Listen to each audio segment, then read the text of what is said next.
and welcome back to my channel. I'm so excited to be back in your ears if you're listening on the podcast, or I'm so happy to be back up on your feed if you're watching on YouTube. If you're new here, my name is Cassie Amber and I'm a plant-based holistic nutritionist. I chat about all things wellness, lifestyle, sometimes business, mindset as well. So welcome. I thought this would be a great episode that's very neutral and on topic of health and just so easy for me to talk about because it's what I specialize in. A little bit of a life update, I guess. January, I was really going through it. I set this goal I try to do like a podcast and YouTube every week, but when your life is crazy or you're not really in the best place, like sometimes you can't even put your face on camera.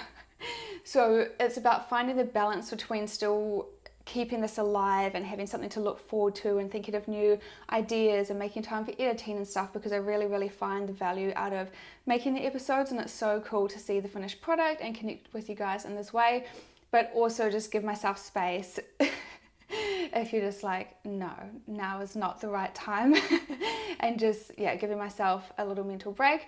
I went to New Zealand and I just got back a few days ago, so that was really nice to catch up with friends and family, and I went to go DJ at a festival called Dimension, and it's the biggest lineup I've ever been on and biggest setup I've ever played, I guess. And I was super nervous, and I was even thinking in bed last night, like people will see me on my story like sharing these things like, oh yeah, look, DJing at this festival, thinking that it's like so easy. But we need to do things that get us out of our comfort zone all the time. Even though you would look at it and think, I'm fine, it's so scary. Like even, I played for 1.5 hours, and even right at the end still, my legs were still shaking beneath me because the nerves were so bad. Like even when I hopped up, I'd never even played on CDJs or decks that fancy before. So I had to ask the guys like how to bring up my USB on that one because it had a connector cord, and like, I was just so stressed out. But you got to prove to yourself, like if you can think of the scariest thing that you can do, and even think of smaller things working up to that, like if you can go up and do something that terrifies you on a regular basis, you're onto something, because that is really going to benefit you in life and get you to places that other people won't even strive for in the first place. So that is my little reminder for today. But yeah, just got back a few days ago, and like the very next day after the flight, then got the news that I have a month to move out, because I went through a breakup in October. It took me a month to find this place, living with 2 guys, and it was just like short term over the summer break, but they can't have a dog permanently. So it's a little bit stressful. I think it's a blessing in disguise, because this isn't the place I'm meant to end up, if that makes sense. So it's just like the universe giving me what I want.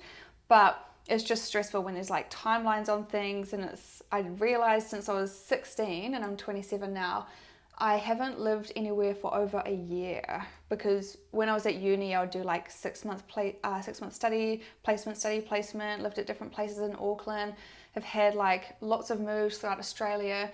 So it just kind of puts a spanner in the works. Like you've got to really check your priorities, like what needs to be at the top of my list kind of thing. So that will be taking priority over the next month. But I still wanted to do a little video in a podcast, just to keep the flow going and to keep the topics coming and give you guys a little bit of value and education, and just hopefully inspire you to kick the year off on the right foot. So that's where I've been. Don't forget you can connect with me on socials, on Instagram and TikTok at Cassie Amber Wellness.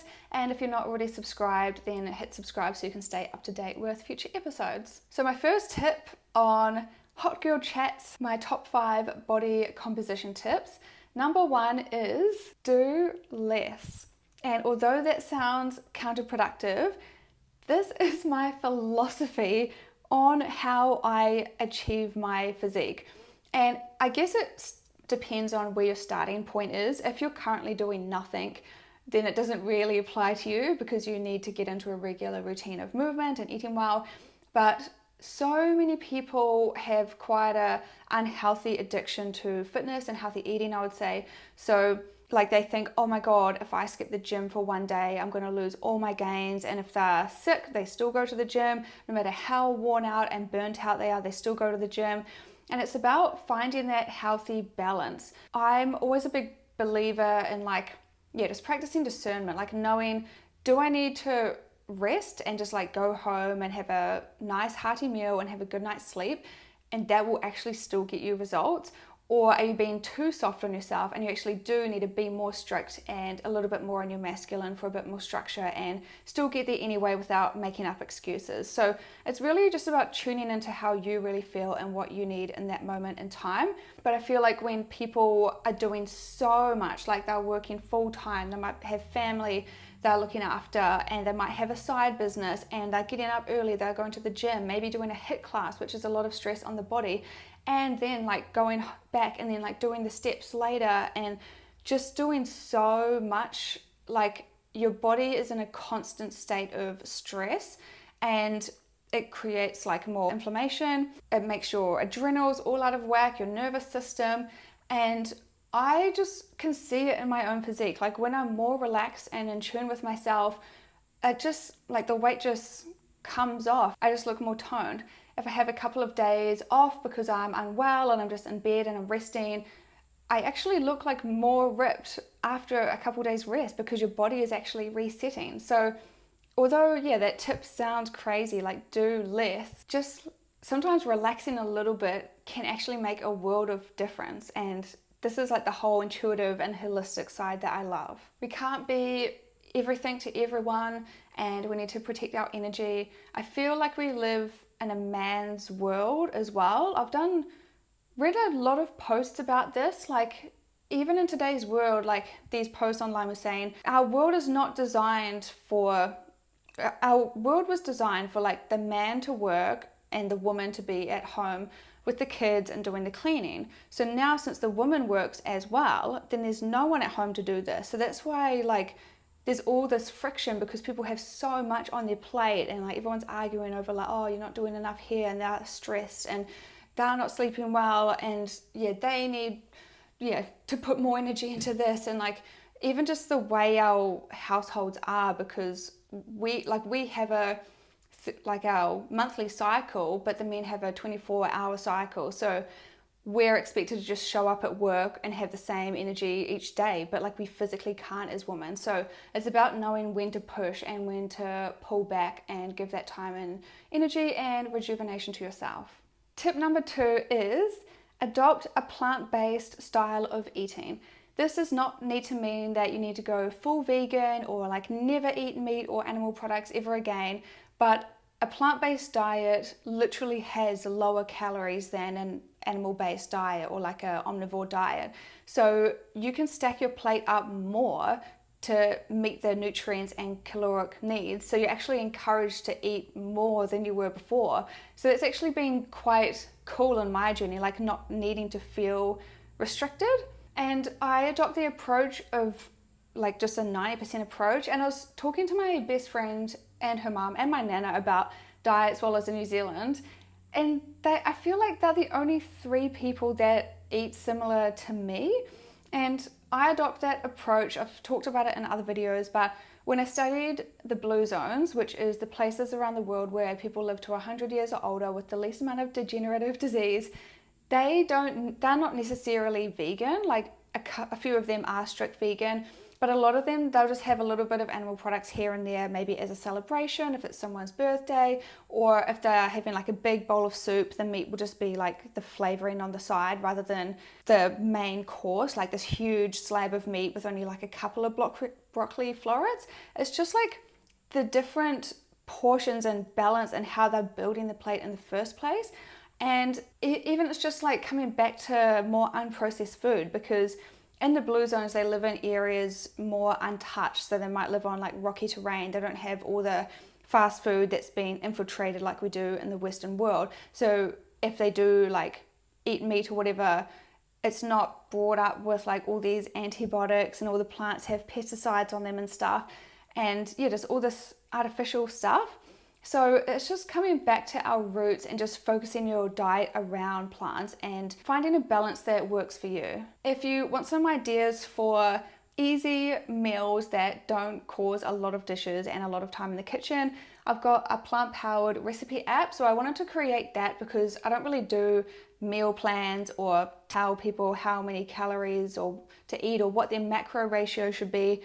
Personally, I just eat. I'm so intuitive, so I just know what I crave, but I wanted somewhere where I could just store my recipes. So if you're thinking, oh, I don't know what to have for dinner this week, you can just click on there, look at all the different options for lunches and dinners and figure out what meal prep option you want to do. And I've got lots of sweet desserts and snacks and breakfast as well. So if you want to access that, I'll put the link in the description. But it's honestly like such an amazing go-to hub if you just want things that are easy, they don't have huge ingredients lists, they're quick to throw together, and it kind of helps with decision fatigue as well. Like you don't want to have to sit there and think about like, oh, what you need, blah, blah, blah. It's just easy. Just choose a couple of things each week and add them to your go-to recipes. Tip number 3 is don't just skimp on healthy fats because they are high calorie. This is something I notice so much in the bodybuilding world. I think because, say like a tablespoon of olive oil is 120 calories, right? So we need to be careful to like, actually, if we're tracking food, a lot of people still aren't even tracking oil, and that could be the thing that is causing them to go way over the calories each day. But healthy fats help balance everything in our body and our hormones, and they help with our brain health, they help with our skin, like thinking avocado, nuts, seeds, fatty fish, if you do eat fish, it really helps balance everything out. So say you'll eat something, well, say you want to restrict fats because you're like, oh my God, it's so high calorie, so you eat barely any fats. So then your body doesn't actually have what it's needed to be in balance, and then your hormones will be out of whack. And then because your hormones are out of whack, your body is like holding on to more body fat because it's in a state of survival. It's not balanced, it's not getting what it needs, your body isn't functioning optimally. So even though you might be eating something higher calorie, your body is going to be able to keep you better in balance in the end. Number 4 is make protein desserts. We actually need to be very intentional to meet our protein targets. I find this more difficult on a vegan or plant-based diet, but I feel like just a lot of people, if you're not actually focusing on building muscle, it actually takes a lot of like planning with your meals to actually meet those protein targets. So one thing I just find super easy is just whipping up like a protein mousse and maybe adding some banana and some soy crisps, or maybe you can make a protein brownie and keep it in the fridge. So I still eat chocolate every day. That's one thing that I do that allows me to live a balanced lifestyle and not binge eat or feel like I'm missing out. But say sometimes if I feel like, oh, I'm actually eating a little bit too much chocolate at night, maybe every alternate day or whatever I'll have chocolate, then the next day I might have some protein brownie that's actually more made from whole foods and got that protein in it as well. Or sometimes I just do simple things like having soy yogurt, which is higher in protein than oat or coconut, and then just add in some chocolate chips, maybe some berries or a little bit of fruit, a cut up peach or something. So there's so many little things you can do like that just to boost the protein in areas where you might be eating a more processed sweet treat instead. And number 5 is just going for outdoor walks, using progressive overload in the gym, and following a program. People underestimate the power of just going for walks. Like, it is so simple, but it's literally part of the reason why I'm probably even alive today, when I've gone through very, very depressive states in my life where I've been like bedridden for months, not eating properly, so emotional, like calling up the phone counselors, having mental breakdowns 3 times a day, like very, very bad times in my life. Thank God that I've got a dog, but if I wouldn't want to get out of the house for me, I'd be like, well, I've got to do it for her. So like every second day, I'll be like, come on, and like put on the lead, go for a walk. First of all, like fresh air, like just breathing fresh air to like open up your system.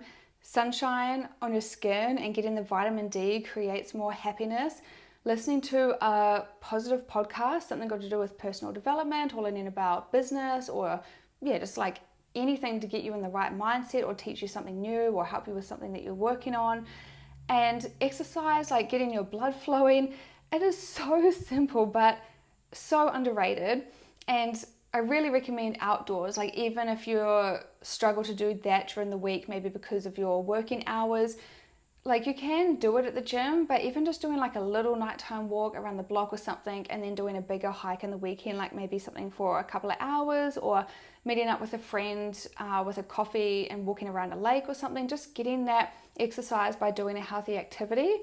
And then progressive overload at the gym, I'm still working on this, but honestly for years I never increased the weights. I'm about to sign up with a new PT, so I just got a new comp prep coach because I want to compete again in October with FMG, but I'm not 100% confident with my form, so I want to get an in-person PT to help, maybe like one session every fortnight or something, just to help make a few tweaks and make me feel more confident that I'm even executing the exercise correctly. And I was saying to him that for dumbbell rows, I would just always lift 8 kg. Like, oh yeah, this is heavy. Like I just lift 8 kg. And then when I got my first ever comp prep coach, she was like, okay, try 10 kg, 12 kg, 15, 17.5. And I was like, oh, those are the man's weights. And I didn't even know that I could lift that, like almost double what I thought. Yeah, so progressive overload, you can do less reps and heavier weights, or you can increase the weights, or you can do things like a little squeeze and hold, or like a pulse at the top. There's different techniques you can do, but it will depend on your journey and your goals and your coach or trainer. But we can't just stay stagnant. We need to be improving. And following a program designed for you, I was just kind of training myself this whole time and still doing the old program I got when I was training for my last show. So I hadn't really improved in any new areas or adjusted things. So I really wanted someone to look at me with an outside perspective, and I sent them the physique that I'm working towards, and then they created a program for me based on the areas that I need to bring up, which are my quads and glutes, based on my goals for the bodybuilding show, and also just like the balance of my physique that I want to have, because I find it quite easy to put on upper body muscle. Like I love chest and shoulders day, and it doesn't take your whole energy like a leg day kind of thing. So following a program just helps you put in like, oh, these are the weights that I'm lifting, and then it tells you if you've hit PBs. You're more likely to go to the gym instead of skip it, because it's like got it in your schedule. Even if you skip it on the day, like you can catch up on the weekend or something. So just putting those things together, like getting a bit of cardio through the walks, and then progressive overload, and following a program that is designed for your specific goals. So those are my tips. I have just relaunched Hour of Power, which is a 1 hour virtual call, and we basically do a strategy session. So I do offer one-on-one coaching for 8 weeks, which is a close proximity container where I'll basically be your mentor to help with your relationship with food, like help you tune into your body's signals, find out what kind of foods that you respond to well, and help you find that right balance to help with internal health and building your dream physique and making it sustainable long term. But if you don't want to commit to 8 weeks, or you just want something like a little bit lower level, a strategy session, we can basically go over everything that you're doing now, see where improvements could be made, whether you want to build muscle, or you want to be eating more protein, or you want to improve your current vegan diet or go plant-based. Like, yeah, whatever your goals are, or maybe working around food intolerances and digestion and bloating as well.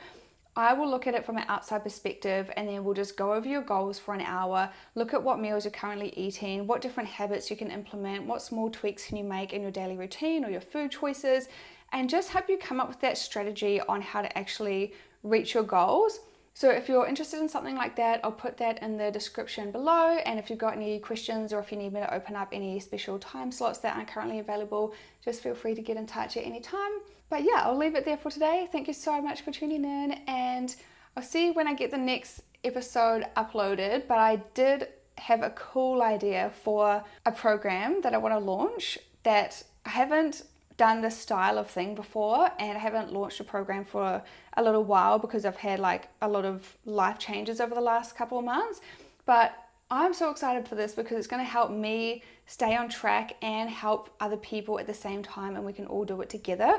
So head over to my Instagram and connect with me on there. And if you're on my email list, I'll be sending it out there as well. But it's going to be super exciting. I've made the whole outline the other day, and yeah, I just need to plan when I actually want to create it. So yeah, that is very, very exciting stuff. Thank you so much for tuning in. Don't forget to subscribe, and I'll see you next time.